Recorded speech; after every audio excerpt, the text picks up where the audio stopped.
這只大公雞這幾天我都不敢放它出來了，碰到那只小野雞，它们能打架打一天，而且鼻子都打受傷了。所以說現在每天放個幾分鐘，我就要把它給關起來了。太能打了，他們這幾個公的，你就不要下去了啊！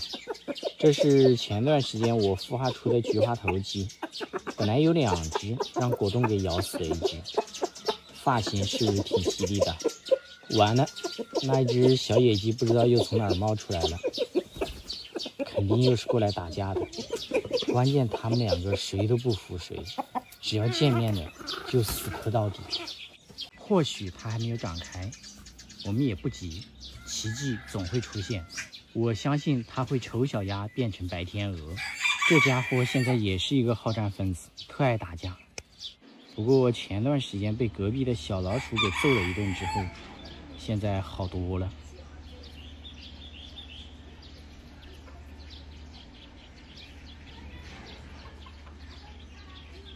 总之没有一個是省油的燈，除了這個家伙，可能是因為還小，血脈還沒覺醒。本來是2只的，另外一只去搶果凍的狗糧，被它一口給咬死了。哎，這該死的狗子！你可別往豬圈裡面跳了，那是一片禁地，很危險。對的，人家現在雞哥也不是好戰分子，主要也是被揍服了。現在不和這帮公雞打架了，關鍵是打不過啊。視頻的最後給大家看一下前段時間我在茶園裡面撿到2只小鳥，記錄大家可以自己去翻哦。已經長這麼大了，過段時間我們就可以把它們給放生了，越長越可愛，胖嘟嘟的。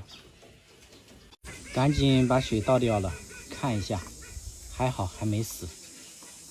我真的是打死都想不到有一天這個家伙會鑽到這個瓶子裡面去。被我發現之後，趕緊把水給全部倒掉了。剛才我試圖把它給倒出來，出不來呀，然後又拽它的腿，它拼命的掙扎，我怕把它腿給扯斷了，所以說我準備把瓶子給鋸開。這下好了吧？浪費我一個儲存水的瓶子，不過這個家伙還活着，也是萬幸。求生欲特別強，爪子的抓力還行，應該是沒啥事兒。這要換成其他的鳥，可能早就淹死了。我真的很好奇，它鑽到瓶子裡面是去幹啥去了。還好我要拿桶給鴿子換水，結果就發現這個家伙在裡面。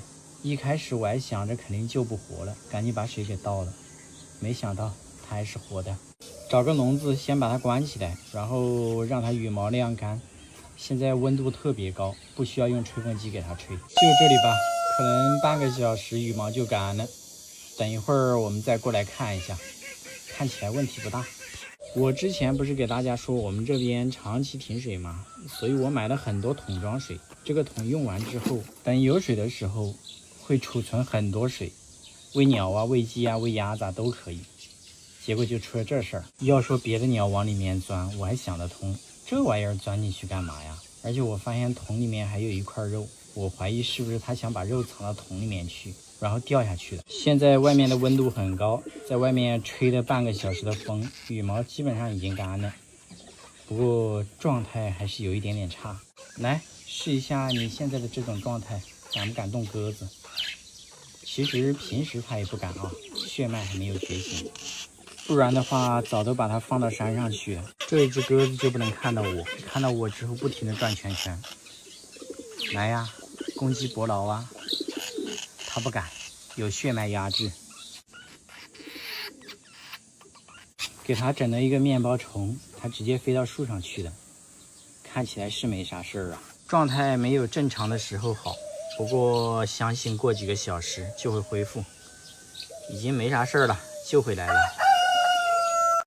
早上又整了40斤鴿糧回來的，現在鴿子越来越多，真的是特能造，每個月打底都是40斤。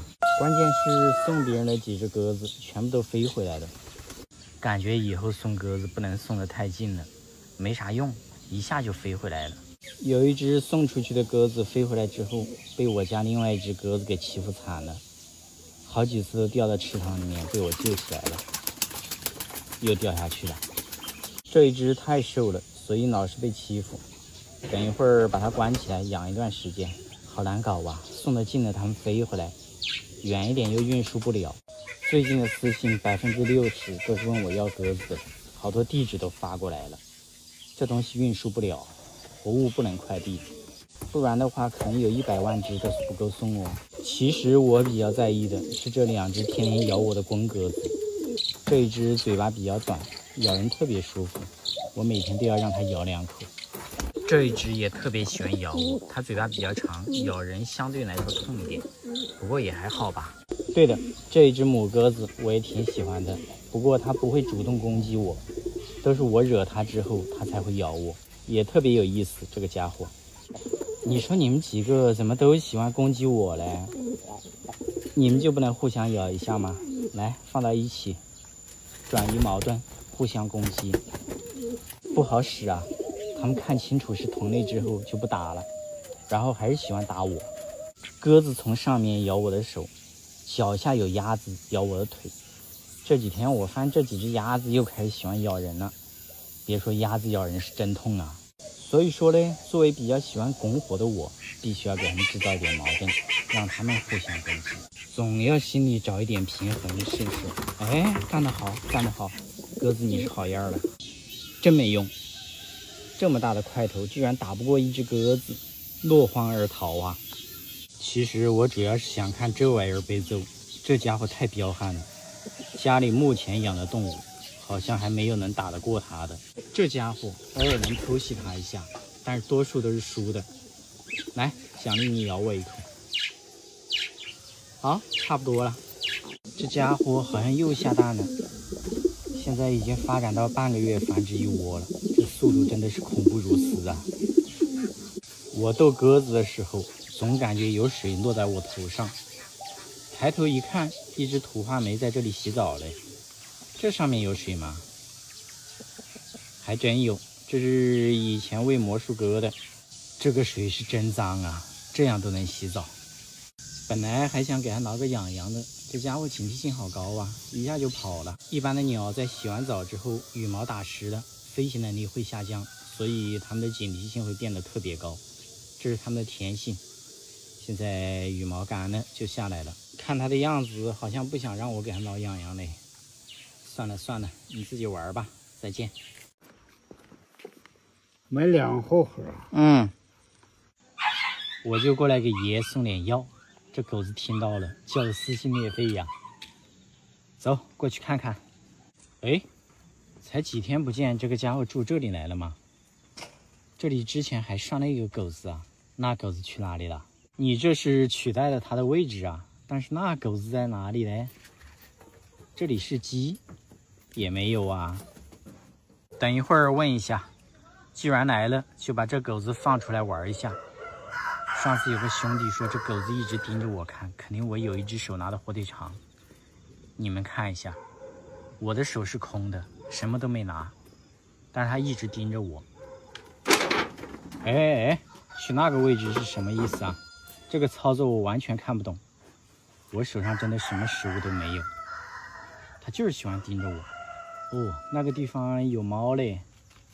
我發現這裡的貓是真多啊，每次過來都能發現好幾隻，而且這個房頂上還藏了一隻，和鳥哥的那一隻還有幾分相似，但是明顯不是同一隻。上次我帶了一點狗糧放在這裡，還在這兒嘞，給這狗子弄一點讓它吃一下。它吃飯的家伙也不知道去哪兒了，就放這個位置讓它吃。很明顯它又長大了不少，但是感覺它好瘦啊，腿這麼細，也不知道這種狗子長大之後到底是什麼樣子。在這個位置也丟幾顆狗糧，這上面藏了幾隻貓，它們膽子還是挺大的，狗糧剛丟它們就過來了。這家伙狗糧都沒吃完呢，一直跟着我。最近家裡都沒有火腿腸了，下一次買了之後再給你帶一點。我剛才帶這隻小狗子出去轉了一圈，不知不覺又拐了一隻大狗回來了。爺爺膽子還是挺大的，還敢摸它。這種不熟悉的狗子，特別是大狗，我不敢摸，我真怕它突然給我來一口。剛剛它對我還挺熱情的，然後它轉了一圈，自己又跑掉了。然後我還說我開車去別的地方轉轉，這狗子真是離譜啊，直接往我車上跳，推都推不下去。上一次它只是試探往我车上爬，這一次直接不客气。我觉得这個狗子就差把要跟着我混這幾個字寫在臉上了，越來越過分。然後我開車走到半路，我發現它居然悄悄地在後面跟着我，沒辦法，必須要把它帶回去拴起來。把它給送回來了，給爺爺說了，讓他等一會兒一定要把它給拴起來。主要這大馬路上車太多了，很危險。溜了，不然這家伙等一會兒又要追我。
時候可能就那麼一瞬間，它就改變了。家裡買了100個鵪鶉蛋，本來是要煮着吃的。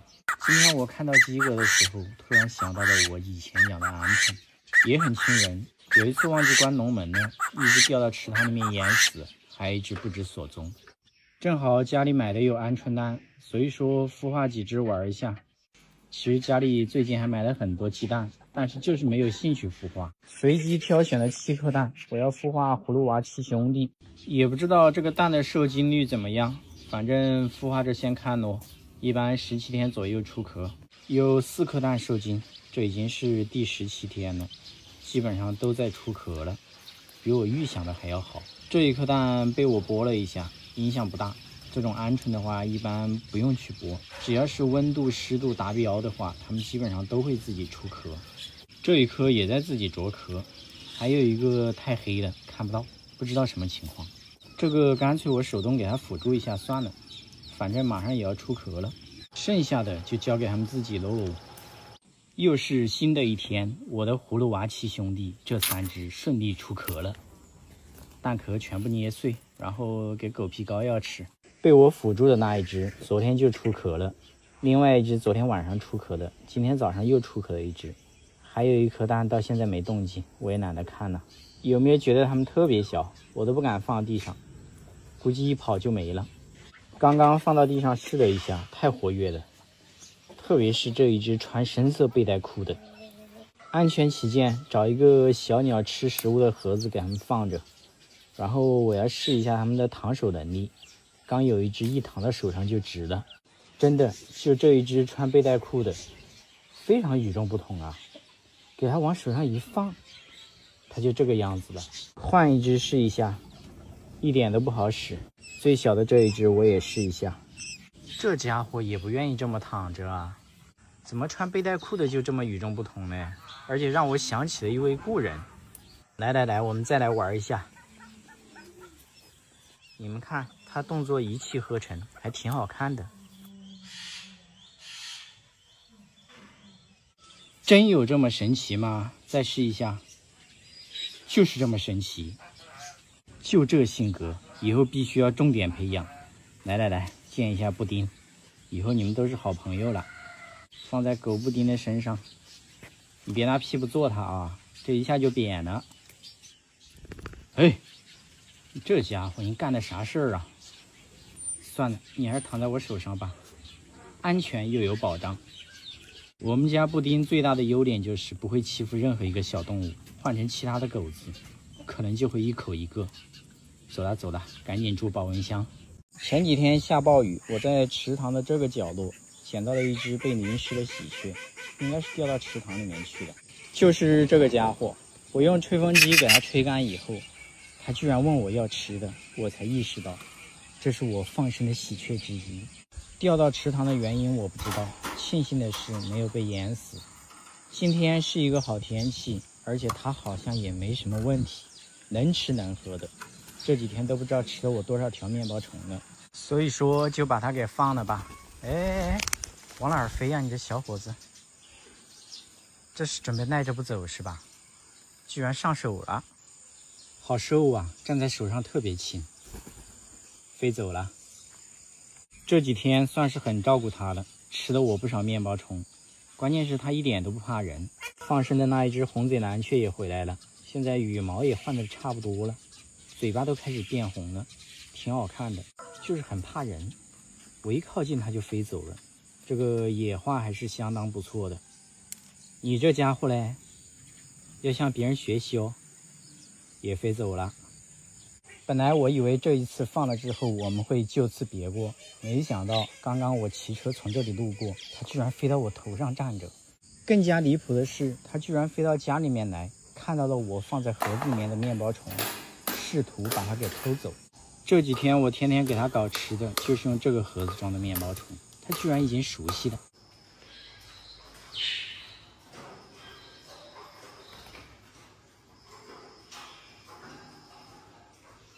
沒啥用，它一會兒回來一趟，一會兒回來一趟，反正差不多就是10幾20分鐘，它就會飛回來一次。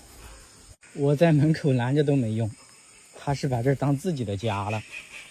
更有意思的是，家裡沒找到食物之後，它就一趟趟的進籠子，然後又出来。它可能以為进去我会給它吃的。前几天為了管控它，我的確是小小的訓練了一下，但是現在已經不需要了啊。不得不說，鴨科這玩意兒真的很聰明，依賴性也很強。自從這幾天給它好吃好喝伺候了以後，它現在应該是不願意自己找食物了。不過過幾天就適應了，一直圍着我，就等着我給它搞食物嘞。洗澡去，這麼好的太陽，洗完自己去田裡面找啊。它目前正在換羽毛，這個髮型有點醜啊，而且我撿到它的時候挺瘦的，說明這家伙在戶外過得一般般。今年放生的幾隻喜鹊，有2隻已經徹底不回來了，另外幾隻還是天天回來偷狗糧，這家伙應該就是其中之一。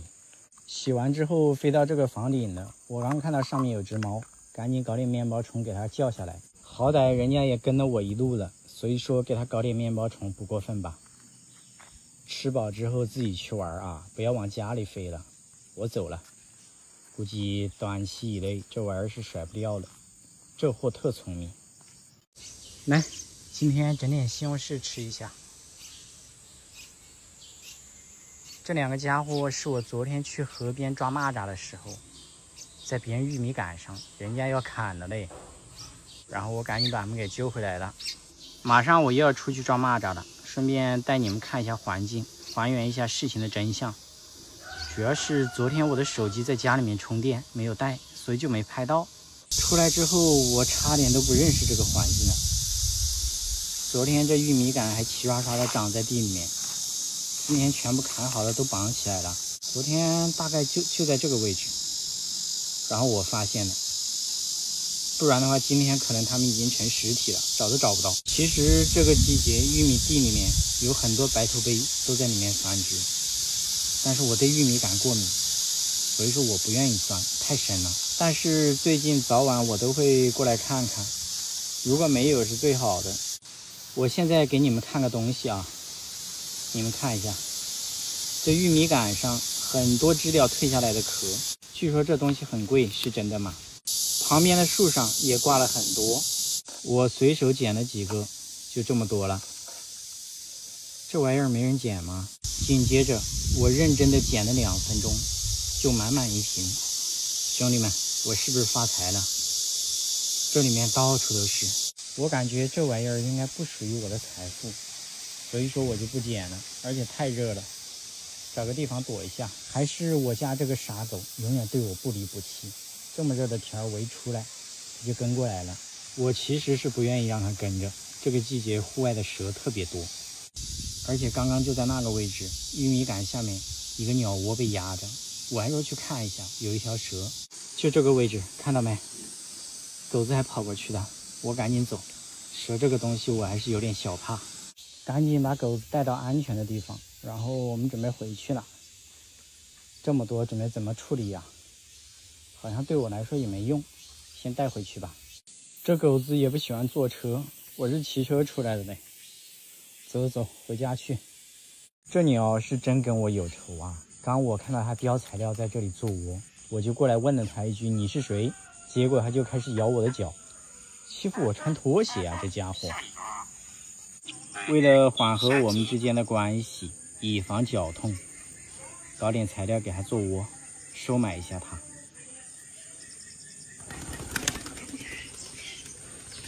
我說怎麼突然之間所有的鳥全部都飛了？來了一只游隼，不知道抓了個啥，鑽到這裡面去了，沒看清楚，該不是我的鴿子吧？趕緊回去看一下。還有幾只鴿子放在外面，我也搞不清楚啊。反正剛剛一瞬間全部都躲起來了。地上還撿了一只不會飛的魔術鴿，這背上可能是公鴿子給弄傷的，毛都薅沒了。這家伙的警惕性也真是夠高的，剛一瞬間就躲起來了，也不做窩，也不咬我了。我都轉了一圈了，它還不出來。最後可能覺得戶外徹底安全了之後，它終於是悄悄摸摸的出來了。趕緊做窩啊！冬季還沒來，還可以繁殖嘞。說的都是啥呀？這個開挖掘機了，別開了，趕緊進窩，猛禽馬上又來了。你們看着啊，我現在用手機放剛才猛禽過來的一瞬間。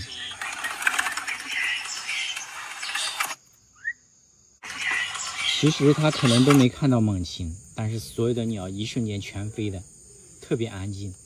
它就知道有危險，趕緊躲起來。再次讓它聽手機裡面這個片段的時候，它還是會害怕，本能的反應。反正就是不怕我，從這邊路過就問了它一句話，就開始咬我的腳。幾點了？幾點了我不清楚，但是可以給你送點材料。哎呀媽呀，你咋又在咬我嘞？這小伙子，要不是我这個人皮厚，就這幾下我的手就要見血了。給他送到他的鳥窩去。路過的我操碎了心，我把它塞進去之後，他把剛剛放進去的材料又扯出來了。所以說這個窩做好幾年都沒做好，是有原因的。實在是這個紙你不需要的話，還是給我吧，留着上廁所也可以啊，也不能浪費。現在掙錢多難啊，還是讓他自己找材料吧。而且我刚剛看了一下，它窩裡面真的是連一個毛都沒有。不過裡面有一顆蛋，預計不出3天就會被它玩碎。要不我們把蛋拿出來看看？哎呦，這小子，哎呀，這一口見血了，見血了。所以說啊，一定要遠離這貨啊。這一次我也是沒辦法，我就路過，他過來就咬我的腳，我能什麼辦法呢？穿拖鞋不是罪吧？哎，不跟他玩了，再見。發現了一窩傻鳥，別人家蓋房子在這裡堆了一堆磚，這裡面有一窩小鳥，帶大家看一下，就在這個位置，看到沒有？好幾隻小鳥，走吧。希望他們出窩之前，這一堆磚還沒有被用掉。祝你們好運，再見。再來看一下昨天晚上我下的網。有人跟我說下地籠子是違法的，的確是，但是我在自家池塘裡面下一個地籠子應該不影響吧？就像我抓自家池塘裡面的魚，哎，好像有一條很漂亮的魚。哇，有幾條小可愛，我們把它拿起來看一下。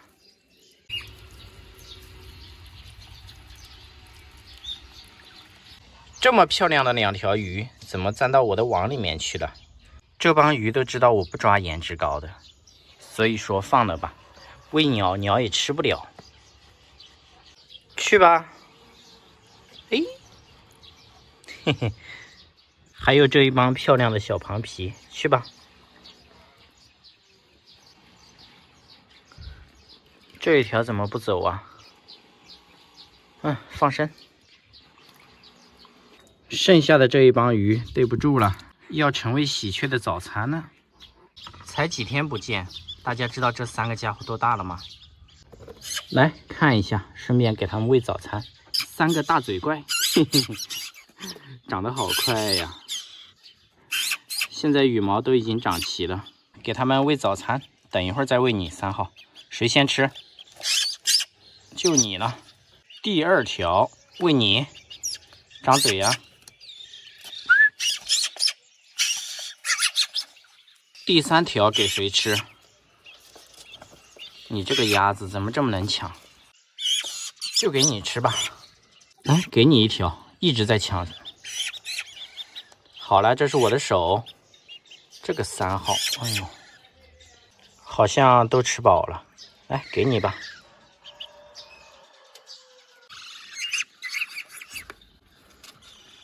剛剛抓那麼多魚，一餐就吃完了。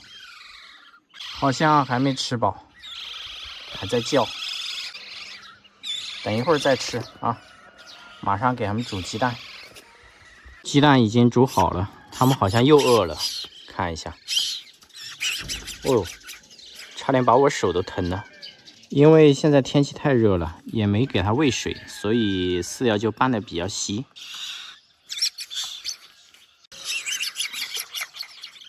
每天給他們煮了一個雞蛋。荤素搭配吧。你們看一下，它們3个长得快不快？羽毛都長齊了，尾巴都這麼長了。但是離學飛還有一段時間。體型越大的鳥，學飛的年齡越晚，因為它體重擺在那裡。如果說是小型鳥的話，像翅膀有這麼長，尾巴有這麼長的話，都能飛好幾米了。但是像喜鵲這麼大塊頭的鳥，基本上還在剛剛學走路，離出窩還有一段時間。這一下是徹底吃飽了。你們3個大嘴怪，早點長大。